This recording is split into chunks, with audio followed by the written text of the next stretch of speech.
Okay, you guys. So we are, I think, in the final video that I'm sharing this information with you guys. So we got into a safe location that is, I think, very well guarded. And I mean it, very well guarded. Not everybody can access this place, or it's a very safe location. But when we got to the location, I thought my troubles was done and over with. But what ended up happening is, because again, I had these psychiatrist assessments of me having BPD and having to deal with it. I only had one therapy, and it's called DBT therapy. I don't know what's it called, dialectical therapy, and it only lasted 3 sessions, so 3 days, and that was it. There was no other follow up. There was no, that was like, it's like just go on your own and figure it out kind of thing. So I just figured it out on my own. And then with that ex partner, it's it started to he started flipping on me, because I thought that my problems was over by leaving the town, that big town, and then coming in a safer place. And then that ex partner started turning on me, saying, you need to deal with your shadow. You need to deal with your healing. All of this is your fault. You caused us to deal with all these things because of your actions, because of your dissociative state, and because, of your childhood abuse, your whorish ways. And he just started putting that all on me. And then I was like, what a minute. I started accounting for all these things, and I'm like, okay, so I need to do more healing work. And then I really started going deep into the type of healing, healing the actual childhood abuse, making peace with it, and then coming into the type of shadows that I had. And the more work I've done on myself, the more work I did, the more I started utilizing my tools. So I started putting in place some tools where I got real clear on the types of thoughts I was having. So I started building back my intuition, my trust into my own thoughts, my own thought process, my own intuition, my own gut feeling that I was not, that I was not in tune with back then. So when he started really acting weird, like, I can say in the final. So we got here, we got to the safe location in July of last year, and from July to like end of October, things were really like, were really fucked up. Meaning, every time that person would leave the house, they would come back and be like, what happened? Did you dissociate? Did you have sex with someone? Where did you go? What did you do? And they were really playing in my mind. And then I started, because I was writing, I was doing some journaling, I was meditating, I was doing a whole bunch of healing. I started really to write down every hour, what was I doing, every minute. It started with every minute, every 15 minutes, every 30 minutes. I would write down everything that was going on in my mind and what I was actually doing, to writing down my schedule, everything that I was doing, because I needed to rebuild that trust with what I was thinking, what I was doing. I needed to make a link between the two, and I couldn't do it with only that person, because I started realizing slowly that the person wanted me to account for things that I wasn't even doing anymore. Right? So then I started writing the things, I started writing everything. And it came clear to me that a lot of things that the person wanted me to account for was not the things that I was doing. And then slowly, the more I regained power into my own intuition, my own truth, my own thought process, I started talking back. I started saying, no, that's not right. That's not true. I'm not doing that. And then that's when it brought that person to like flip totally on me, like flip wild. Um, And also that person was entertaining that other third party that was also using magic to really just create more confusion and more illusion. And that's when it hit me that, you know, I needed to cut tie with that person, because not only they were projecting some form of shadow onto me, but I needed to guard myself, because every time that person would step out and go to the city, they would come back with that energy. And it was a very it it was a reaper energy. It was a death energy. So when I could even smell death, I could smell something on that person, and it was really throwing me off. And there were energies in the house that were really wild, and things were really wild. I even had a neighbor come into the house at some point, and there were lights flickering. There were things that were like, I can't even tell you how I was fighting. I think I was fighting evil, evil to say the least. I was literally fighting evil in this house. And at some point I had to separate, like literally um tell that person to leave. And the way that they left was done by force. Okay, it was done by force. Authority was involved, and to the last minute, that person tried to make me seem unfit to be a mom to the very last minute. And when that person left, there was there was a change in the air. There was a change in the atmosphere. You know, the energy started to clear. I did a lot of clearing. You know, Palo Santo. I did a lot of, you know, speaking beautiful energies. You know, balancing the energies, clearing, cleansing, detoxifying. I did a lot of things to clear out. And um and then, you know, when that was done, I felt that it was closing. A chapter for me was closing. But a lot of things I needed to process, because things were just one events was just one after the other. Events was just one after the other. Okay. And even that, I dealt with a family member that actually came into my space, and the way that person was in my space was very much reflective of that person that I had just closed the chapter with. So I started realizing I cannot have these types of energies with me, you know. And that's another red flag. Other than your children, even your children, I'm going to do a video on that. I'm going to do a video on Patreon with your children, how you have to raise your children corresponding to the characteristics or personality of your child. You cannot raise, if you have more than one child in your household, you cannot raise that child from the next to the next the same way. It cannot. You have to observe your child and recognize what are their patterns. If they're carrying some form of karma, like, you need to analyze and observe and raise your child, because they're all different individually. You need to raise them individually, and it has nothing to do with what is and the other is not. Like, they're totally different. All of your children are going to be different. You have to raise them differently.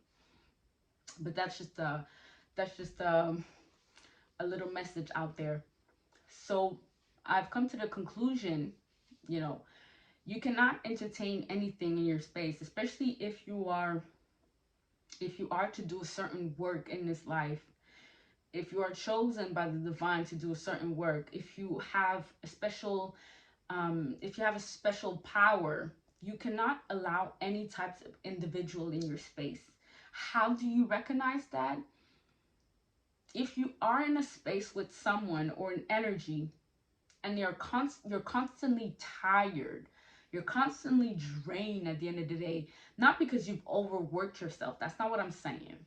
If you are sharing the energy with, if you're sharing the same space with someone else, and you feel that there's a constant pull on your energy because that person is constantly criticizing you, that person is constantly asking something from you, that person is constantly, you feel that there's this energetic pull from that other party or that other person that you're sharing a space with, that's a number one red flag that you cannot share that space with that person. They're probably an energy vampire, they're probably a demon, they're probably some form of, they're feeding off your energy. Okay, that's a number one red flag that you cannot overlook. Number two, if you have trouble sleeping at night and you're sharing space with that other person, that's a second red flag that you cannot overlook. Okay, now because energy is energy, people can pull on your energy while you sleep. But if you are in a particular space with someone and you feel troubled at night with these energies being around you in your house, even if they don't sleep in the same bed, but you feel that you are energetically um, unrest, know that that is another red flag. So that is why it's important. Children, you can deal with them because they're under your responsibility, and they also, children are very innocent, they're very pure. They bring you information, they bring you prophecies. There's things that you need to be very well versed, and you need to observe. You need to be in a state of constant contemplation with children, right? So you need to deal with them with delicacy and patience and all these things. But when you are dealing with adults, and I was going to say children, because some adults carry very immature energies, where they're big babies and big bodies, and you constantly have to feed them. Know that you are not responsible for that, and you need to let them go. You need to let them go, because they're probably feeding something within themselves that puts them in a situation or circumstance where they need to feed off of an energy that's going to keep them attached, that's going to feed them. And most of the time it's unhealed trauma, it's things, it's energies, or it's probably attachments to other form of energies that are feeding off of you. So when that parent came to stay with me, it was almost identical to that past energy that I had in my space. And I came to the realization that I cannot allow any form of energies in my space. That's when I started to really get even more discerning of the type of people I allow in my space. People can be dealing with things, and I get that. And you can help people, but the minute where you feel that your own safety, your own energy is being jeopardized or is being undermined, you need to know that this is the limit. This is where you're willing to go. And then when I told that parent, listen, I cannot keep you in my space. And then I told them the reason why. I was just being truthful. And that's another thing too. When you're turning down people, you're turning down energies, you need to lay the truth. Some people, yes, it's worth laying the truth because they know. Okay? Some people, you might not have the chance to do it, but you speak it out into existence. It's the same thing. Because every time you speak out into existence, this is you bringing yourself justice. Because the universe is there, God is there, your spiritual team is there, and they listen, they hear. So every time you speak out in the existence, your truth, you bring yourself justice. So every time you have to release an energy, release a person, an individual, whether you tell them the reason why, and if you cannot tell them for whatever reason, you need to speak it into existence, because the universe will hear you.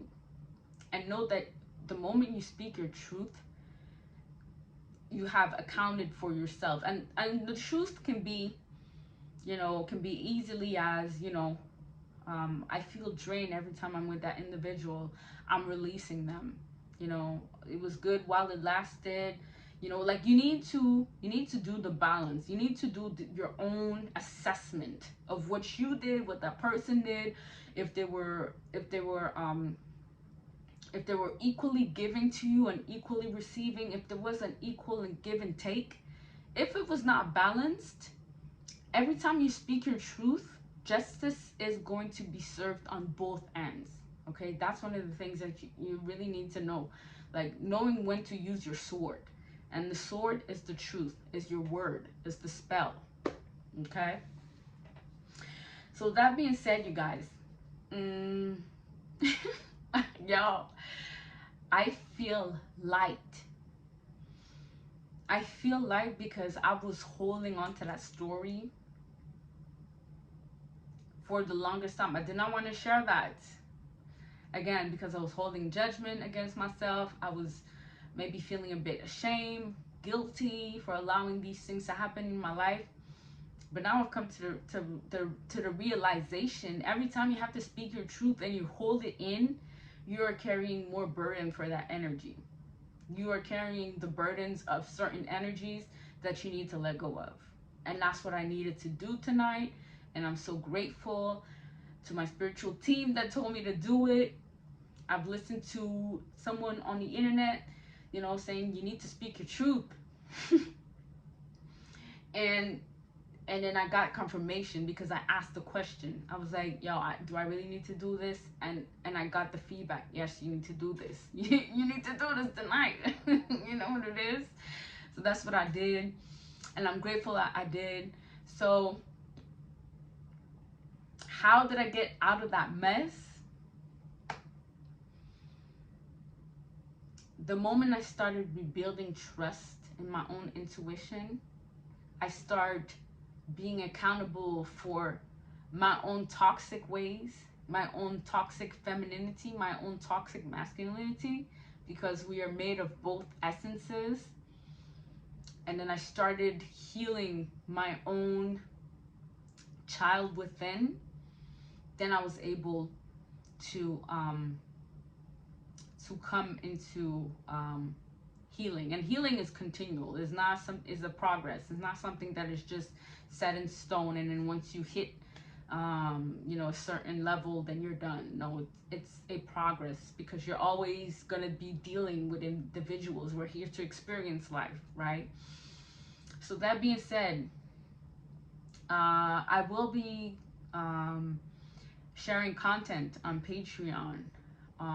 That's I'm gonna dive a little more deeper on the type of things that I did that really helped me to heal, helped me to get back into a mental health that I've allowed someone to play with for so long. And it was a long journey, and I'm grateful that it ended. I'm grateful that a chapter closed for another to open. On that note, you guys, I hope you're taking, and that is why I always say, I hope you're taking care of your mind, your heart, and your whole being, because this right here is what is going to allow yourself to live a fruitful, beautiful, abundant experience of life, or it's going to do the opposite. That's why over here, you need to make sure it is in alignment with your heart and your whole being. Because if it's not, here it's going to drive you crazy. Okay? On that note, you guys, take care of yourselves. And I'll be back with another video. Peace.